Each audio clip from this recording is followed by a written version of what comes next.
Hi,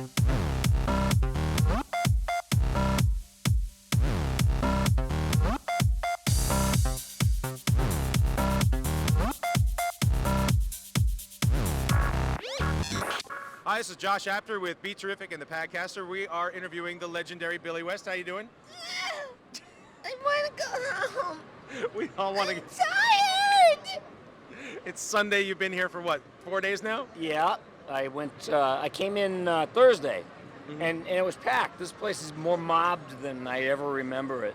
It's actually busting at the seams. Apparently, it's the largest it's ever been, and they have to somehow expand the Javits Center to accommodate more people next year if they possibly can. Expand it? I don't think they can, but they're at capacity. This cannot get any bigger. Well, they could put a ceiling like halfway from up the ceiling down, like put a floor rather. They could bungee the fans from the mezzanine too, and they could just like rappel down and get your autograph. Well, there is a lot of wasted space in here. Well, it's true. The community's kind of short, so we could fit maybe twice as many. Yeah. So what have people been asking you about in terms of your career, in terms of? Everybody always asks, what's my favorite voice that I ever did, and it's really hard to tell them because I put 1,000% in everything I ever did. Yeah. And I can't choose. It's just really tough for me. Mm-hmm. But I liked it all, and the other question is, how do you get into doing this? Mm-hmm. I can't really tell people how to get in, because when I started out, there were no signposts, there were no teachers, no guides, no nothing.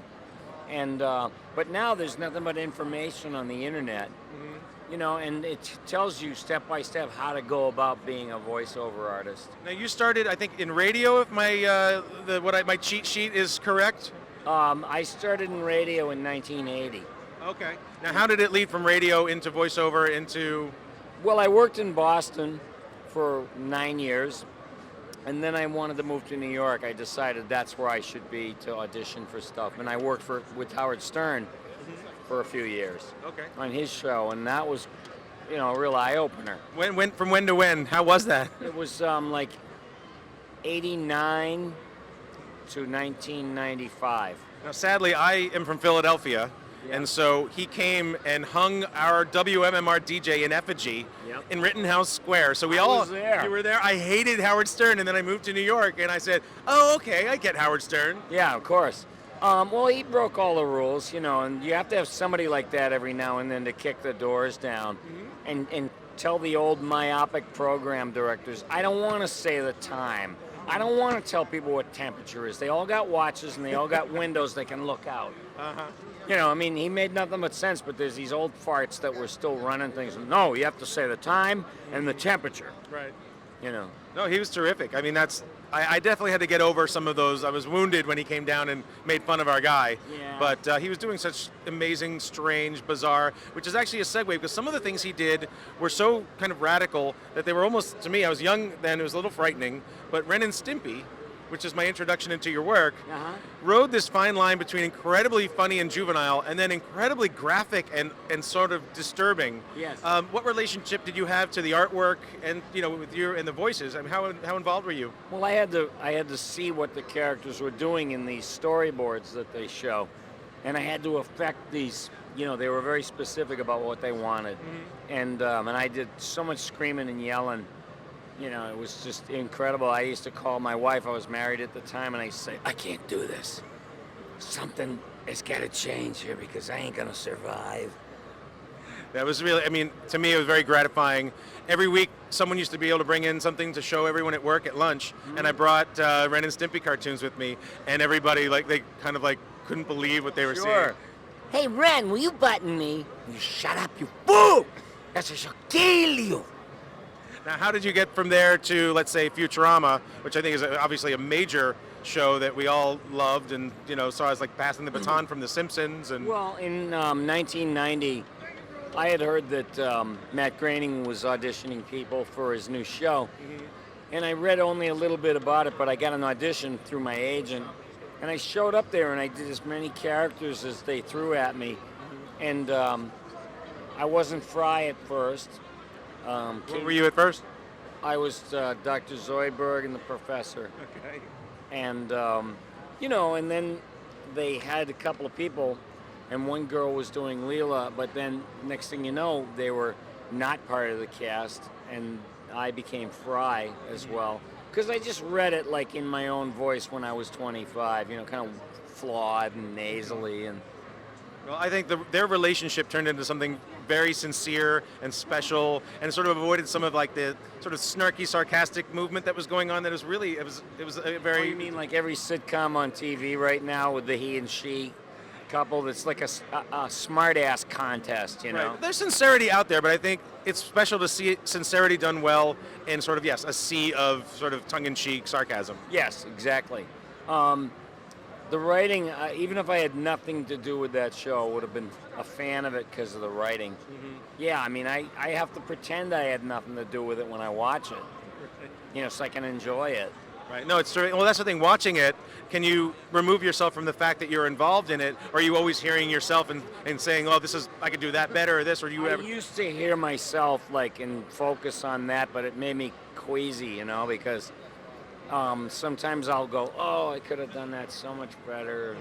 But that's how you learn. Sure. No, I mean, it's at some point, I guess you get to sort of flip the switch and enjoy it the way anybody would, hopefully. Oh, sure.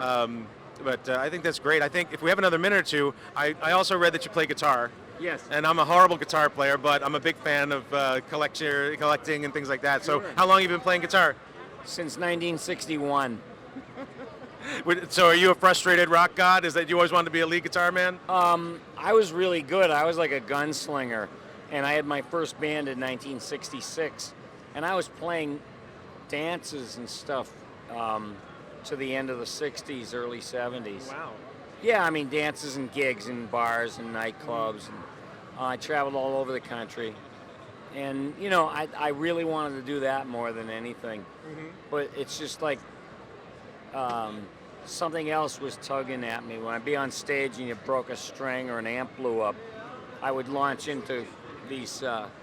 I just pull characters out of my ass and start doing them, you know.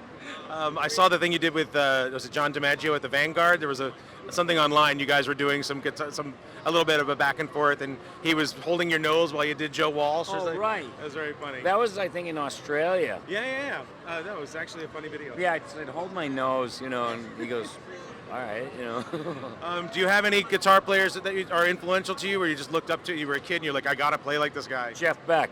Oh, okay. I idolized him, I mean, since I was like 14, Wow. maybe 15 or so, from the Yardbirds. And I always looked to him to kind of like be the pace car, because he always would come up with cool stuff. And now he's like plays better than he ever played in his life. And it's like, it's ungodly, it's ethereal. No one sounds like Jeff Beck. He's in a category by himself. I saw him at Irving Plaza about 2 years ago. There you go. Packed everybody on their feet the entire time. He just blew the place away. Oh, he does.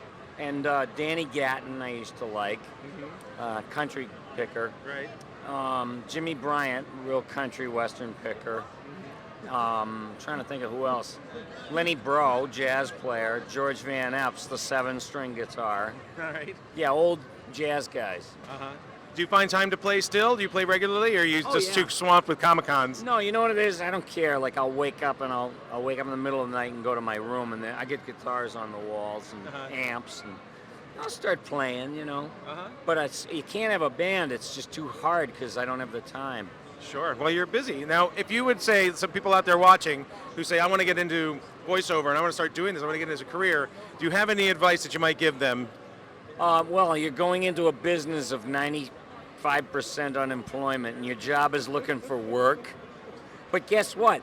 Your odds are better in show business than they are in regular life trying to find a job and keep it. And it's way more fun. It's way more fun, but I mean, they want you out. If you're starting to turn 40, you're dead. You're gone. Oh my gosh. No, in the real world. Oh, okay. They want you out. You know, they want to hire people for nothing. Yeah. And the odds in show business are actually a little better than that. That's great. Well, I hope you have a great Comic-Con. Thank you very Thank you much. for talking to me. This is Josh Apter with BeTerrific and the Padcaster with... And as a final word, mwah, goodbye. You know what? I forgot to ask you. You did Bugs Bunny and Elmer Fudd in Space Jam. Yeah, what was it? To know? Well, I want to know what it's like. I mean, you jumped into the skin of the most famous voice talent there is. Yeah. How did it feel? Did you follow Mel? Was it Mel Blanc, and then you stepped in, and he just passed away, or? No, he had passed away earlier on, and they had different guys doing the lion's share of the voices. But I got hired by Evan Reitman to do Bugs and Elmer. What an honor it must have been. Did you feel like you were holding a special, or you're just like, oh, I know it, I'll do it? No, people used to come in and suck the joy out of my day. Like, anybody who came in the door had to add their 2 cents. He sounds too Jewish. You know, or he's not tough enough. He's Bronx, man. You know, and then one woman says, I like his sensitive side. And I'm like going, shut up. Bugs Bunny's not about committee decision making, I don't think. Yeah, not that I ever remember. No. Well, my kids, that's what I let my kids watch. Good. Because you can shoot Daffy Duck in the face and it's still okay. Oh, yeah. There's a lot of stuff that's a little, these days. But I'm glad that you were able to sort of carry that on for us. And thanks for talking to me. Thank you very much. All right. Have a great Comic-Con. Bye, guys. See you later.